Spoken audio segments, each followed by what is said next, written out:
Continuação da leitura do livro A Vida Impossível, de Matt Ray, o mesmo autor do livro A Biblioteca da Meia-Noite, e esse capítulo se chama Anedônia. Tentei ao máximo deixar toda aquela coisa de detetive de lado, desistir de ser Miss Marple por um tempo. Então fiz o que a maioria dos ingleses faz quando vai a uma ilha do Mediterrâneo. Tirei umas férias. E num primeiro olhar, foram férias muito boas em Ibiza. Vi o farol de Portinats, visitei Cisalines e caminhei pela praia de Escavalet, tentando não me espantar com os nudistas. Segui com a recomendação de Cristina e fiz as trilhas dos peregrinos, de Cala São Vicente até a Gruta de Dani. No alto da colina íngreme, e achei que ia morrer, alcancei um pequeno grupo de turistas, peguei um raminho de alecrim e ofereci para a deusa retratada no braço de Rosella. Eu me senti meio boba colocando o alecrim ali no pequeno santuário da caverna. Atravessei uma ponte levadiça do século XVI para me perder em meio às ruelas de Doubt Villa. Vi um homem andando de skate, com um cachorro correndo ao lado. Vi clubbers com roupas coloridas. Vi gente andando de kart. Vi gente caminhando nas montanhas. Vi hippies tocando tambor ao pôr do sol. Muito de Ibiza. Fitei as palmeiras, comi pão, azeitona e aioli. Comi uma tortinha de queijo com hortelã chamada flaô. Comprei uma casquinha de sorvete esculpido como uma flor. Vi iates caros e veleiros pequenos. Fui de um lado para o outro, de carro. Com o carro que Cristina me deixou.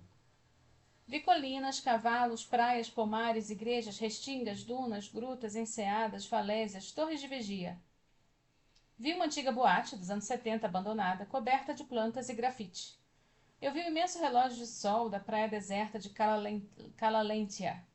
Absorvi o sossego entre os pinheiros do pico de Satalaia.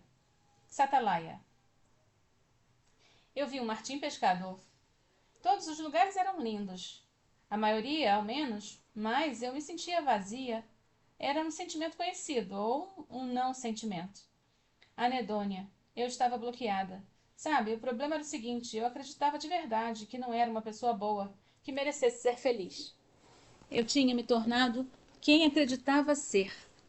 Um ser humano horrível. Acreditar que você é ruim, muitas vezes, é um prelúdio para fazer coisas ruins.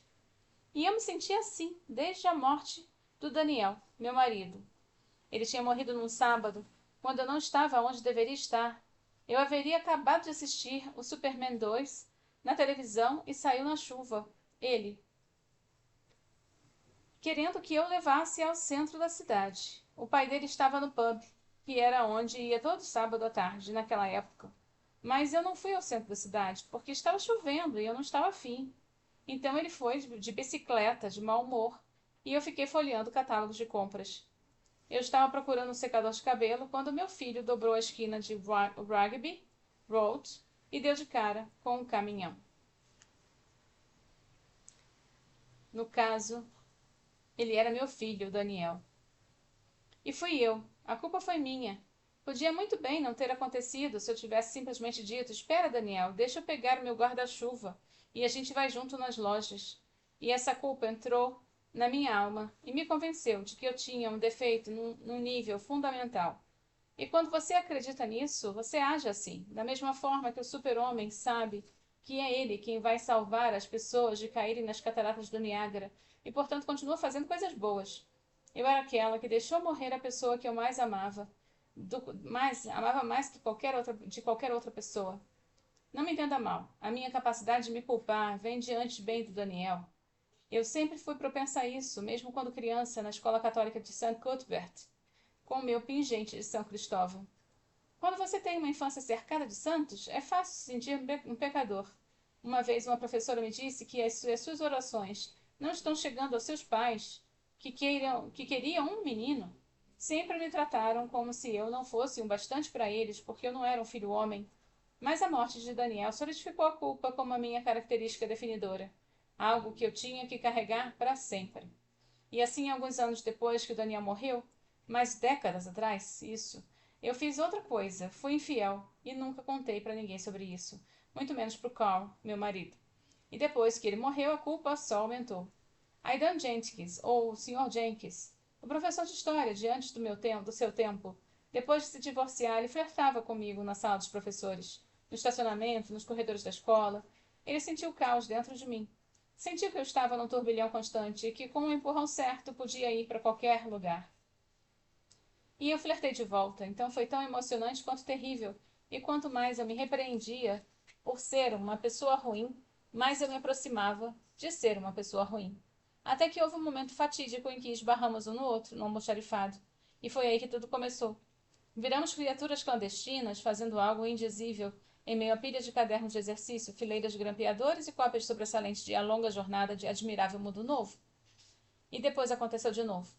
Ele gostava do drama da situação, do clichê, uma realização da fantasia de professores fazendo sexo no almoxarifado.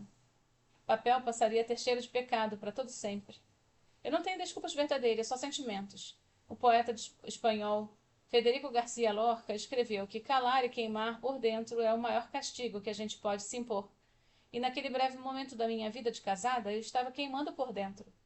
Não necessariamente de desejo por Aidan Jenkins, mas por uma fuga, por algo que não fosse luto. Era como se o Carl tivesse me deixado, mesmo tendo ficado comigo depois da morte do Daniel.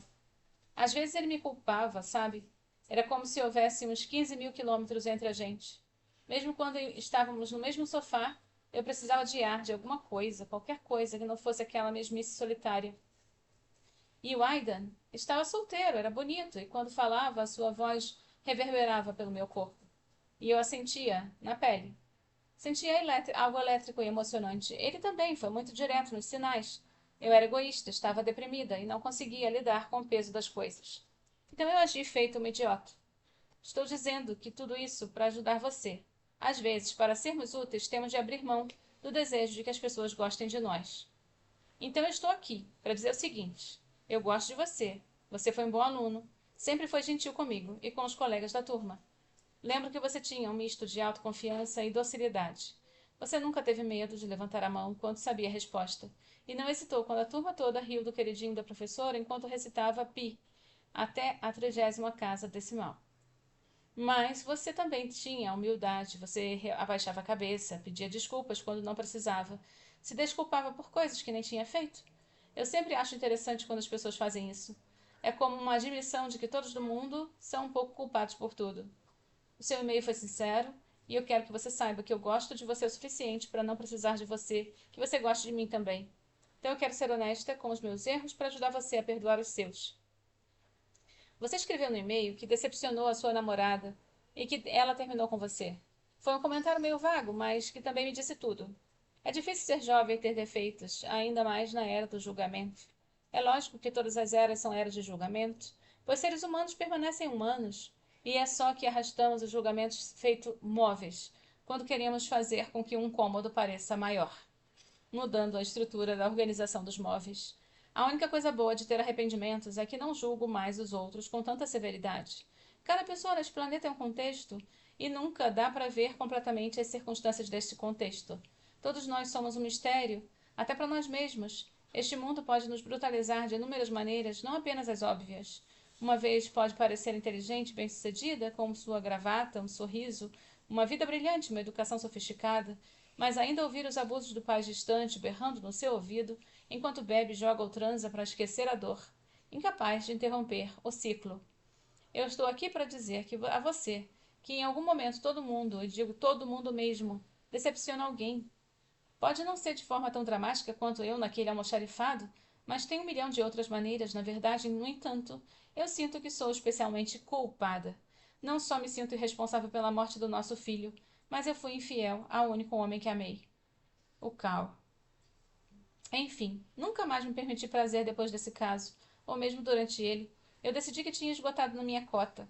Eu fechava os olhos depois daquele almoxarifado e via o rosto ensanguentado de Daniel no asfalto, como se a minha alma tivesse resolvendo a equação, cancelando um positivo de um lado e subtraindo do outro. E assim por anos eu me impedi, em algum nível profundo, de ter qualquer tipo de prazer de novo, mesmo os mais inocentes. Suponho que a grande diferença era que não sentir prazer sentada no sofá de casa é uma coisa, e não sentir quando era esperado que eu sentisse prazer era outra. Eu nunca tinha ido a um lugar onde o prazer fosse uma coisa tão esperada quanto nessa ilha espanhola, em Ibiza. Em junho, a felicidade é tão comum em Ibiza quanto equações em álgebra, mas eu não conseguia sentir nem um pingo dela. Estava com saudade do Carl, estava com saudade do Daniel, estava com saudade de quem eu tinha sido décadas antes. A pessoa como a Cristina que eu conhecera, o meu eu, quando não chafurdava na dor. Eu me perguntava se aquele eu ainda existia, se um dia eu o encontraria. Assim termina esse capítulo, seguiremos com o mercado hippie no próximo vídeo.